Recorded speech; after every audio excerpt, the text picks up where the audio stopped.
Parashuram speaking. ఏమిటి రాము, ఒక్క మాటైనా చెప్పకుండా వెళ్ళిపోయావు? విజయ్, చాలా కాలం తర్వాత ఈ రోజు చెల్లెమ్మ పాట కారణంగా నా మనసంతా ఆనందంతో నిండిపోయింది.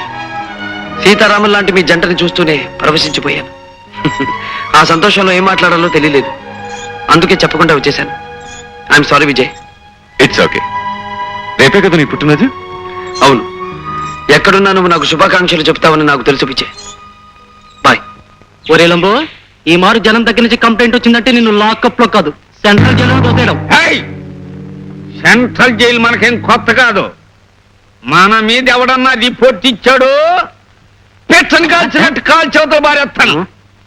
ఈ లంబు దాదా సంగతి నీకు తెలవదు బే.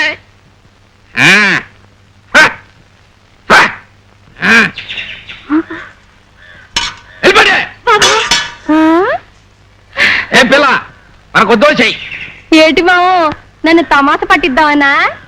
యాసం మార్చేసి మాట మార్చేస్తున్నావు. ఏయ్, నేనెవరినో నీకు తెలుసా? నా తలదేటి, నువ్వు ఎన్ని ఆశాలు వేసినా నేను క్షణంలో తెలుసుకోగలను. నన్ను కట్టుకోబోయేవాడివి, నా దోశ అంటే ప్రాణం పెట్టేవాడివి, నా చేతి చట్నీకి సంబరపడిపోయేవాడివి. ఇదిగో నీకోసం రెడీగా ఉంచాను, తిను మావా.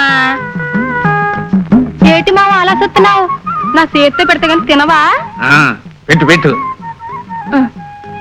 మావా, మన మనువు ఎప్పుడు? ఎప్పుడేటే పిల్ల, మనం ఎప్పుడు ఎవరెడీ, ఈ రాత్రికి రెడీ. ఏటి మావోయ్ ఇవాళ ఇంత ధైర్యంగా చెప్తున్నావు? ఇదంతా నీ దోషి మహిమే.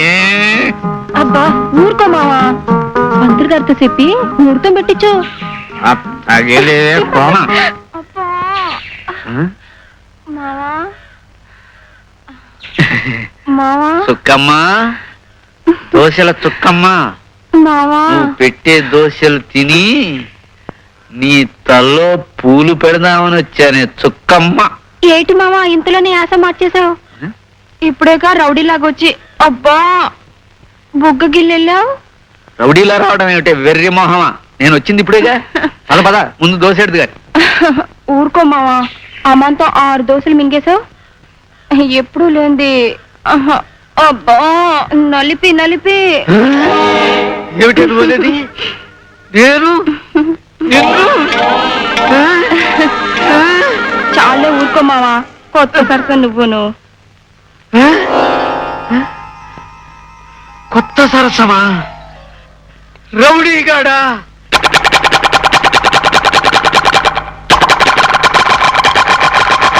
బజార్కి వెళ్ళొచ్చినప్పటి నుంచి ఇలా చిందులు దొక్కుతున్నాడు. అసలు ఏమైంది వీడికి? వదినా, అసలు వీడి చేష్టలు చూస్తుంటే మన డుంబుగాడేనా అనిపిస్తుంది.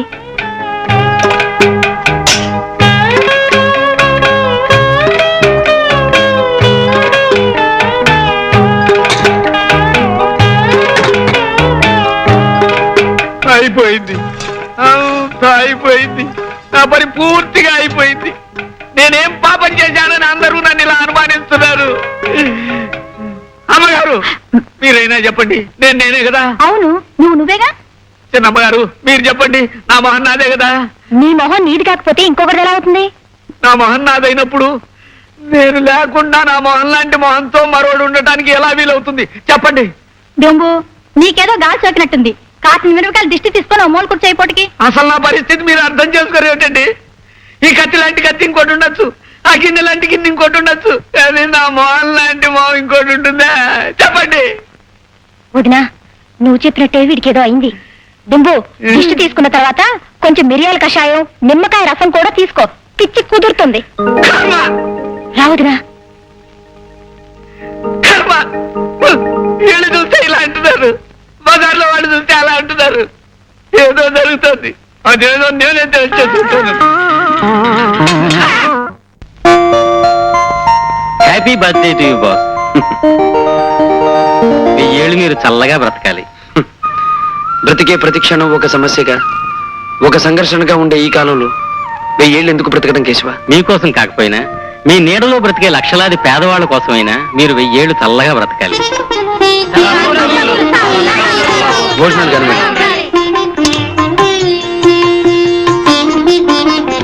బాస్, మీకు ఫోన్. నరసమ్మా, నువ్వు వడ్డించు. అలాగే బాబు. Hello hello Ramu, many many happy returns of the day. Thank you Vijay, thank you very much. బాగా సందడి వినిపిస్తుంది. నిన్ను విష్ చేయడానికి చాలా మంది పెద్దలు వచ్చినట్టున్నారు. ఎంతో పెద్ద మనసున్న మనుషులు చాలా మంది వచ్చారు. ప్రేమాభిమానాలే ఆస్తిపాస్తులుగా ఉన్న మనుషులు చాలా మంది వచ్చారు.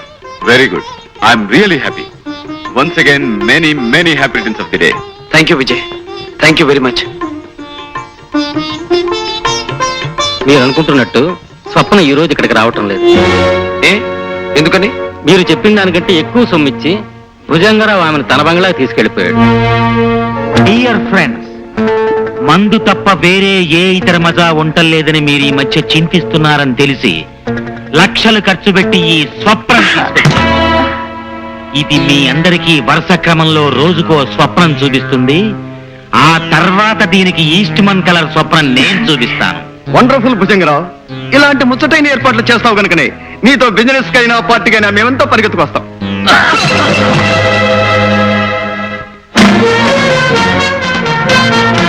నువ్వెందుకు వచ్చావు ఇక్కడికి? నీ ఇష్టం వచ్చినప్పుడు రావటానికి ఈ తెరుచు కూర్చున్న పంకజం ఇల్లు అనుకున్నావా? భుజంగరావు, ఒళ్ళమ్ముకునే పంకజం ఇల్లు నీతి నిజాయితీ అమ్ముకునే నీళ్లు కంటే గొప్పతే తెలుసా? ఈ ప్రపంచంలో పరశురాం కోరుకున్నది మరో మనిషి అందుకోవడానికి వీల్లేదు. బాస్, పోలీసులకు ఫోన్ చేద్దాం. అందుకు నాకు అభ్యంతరం లేదు. కానీ పోలీసులు వచ్చాక విషయం బయటపడితే మీ పెద్దలకు మంట కలుస్తుంది, మీ పరువు బజార్న పడుతుంది, మీరు నవ్వులు పాలవుతారు. అందుకు సిద్ధపడితే ఫోన్ చేయి భుజంగం. Very good. అలా బుద్ధిగా ప్రవర్తిస్తే నీ ఆయుష్ తీరే వరకు బ్రతుకుంటావు, లేదంటే అర్ధాశకుడు అయిపోతావు. గుర్తుంచుకో. చచ్చి, ఇంతకన్నా అవమానం ఇంకే ఉంది. ఈ భుజంగరావుని నమ్ముకుని రావడం మందే పొరపాటు. నిజంగా వాడు భుజంగరావు మొహాన ఫ్యాన్ నీళ్లు తల్లింత పనిచేశాడు. అదంతా బాధం.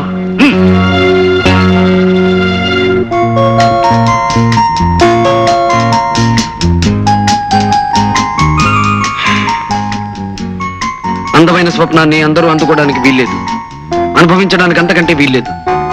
ఈ స్వప్న ఈ పరశురాం సొంతం కనుక నా కళ్ళల్లోనే కరిగిపోతూ ఉండాలి. Hello, Vijay speaking. What? Parashuram rape చేశాడా? No, I can't believe it. Mister Vijay, ఆ స్వప్నను పరీక్ష చేయడం వలన ఆమె బలాత్కారంగా చెరచబడిందని స్పష్టం అవుతోంది. ఇదిగో రిపోర్ట్.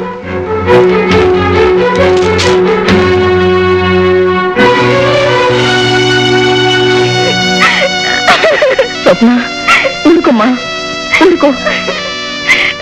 చూడండి ఇన్స్పెక్టర్ బాబు, పశువు పాడు చేసిన పూల మొక్కలాంటి నా చెల్లెలు స్వప్న బ్రతుకు చూడండి. స్వప్న, ఏం జరిగిందో చెప్పు. పెళ్లి చేసుకొని అందరిలో కాపురం చేయాలని కళ్ళగని నా బతుకుని నాశనం చేశాడు ఆ పరశురాం. రాక్షసులా మా కొంప మీదకి వచ్చి బలవంతగా నన్ను ఎత్తుకుపోయి నాకీ గతి పట్టించాడు బాబు. ఏడవకమ్మా స్వప్న, ఏడవకు. ఈ లోకంలో ఇంకా న్యాయం బతికుంటే కాకి బట్టలు వేసుకుని ఈ పెద్ద మనుషులు నిజాయితీగా చట్టాన్ని రక్షించే వాళ్ళైతే ఆ పాపిష్టి వాణ్ణి శిక్షించే తీరుతారు, శిక్షించే తీరుతారమ్మా.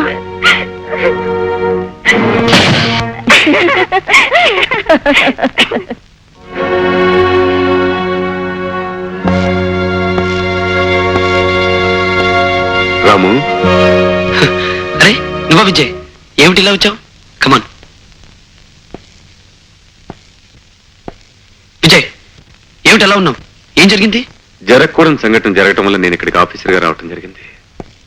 రాము, ఇప్పుడు నువ్వు నాతో రావాలి. స్నేహితుడు ఆప్యాయంగా రమ్మంటే తప్పకుండా వస్తాడు ఈ పరశురాం. ఇంతకీ ఎక్కడికి విజయ్? పోలీస్ స్టేషన్కి. పోలీస్ స్టేషన్ కా? ఎందుకు? అరెస్ట్ చేసి పోలీస్ స్టేషన్ తీసుకెళ్ళడానికి వారెంట్తో సహా వచ్చాను. విజయ్,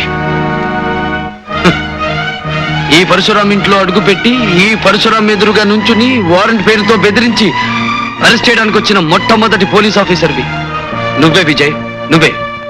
సారీ రాము, నేను ఇక్కడికి వచ్చింది నిన్ను బెదిరించడానికి కాదు, నా బాధ్యత నిర్వర్తించడానికి. ఐసి, ఏ నేరం కారణంగా అరెస్ట్ వారెంట్ తీసుకొచ్చావు? ఒక ఆడపిల్లను మానభంగం చేసినందుకు. నేను మానభంగం చేయటమా? అవును, స్వప్ననే అమ్మాయిని బలవంతంగా ఎత్తుకొచ్చి ఆమె ఇష్టానికి వ్యతిరేకంగా నువ్వు అని ఎవరన్నారు? చూసిన సాక్షులు చెప్పారు.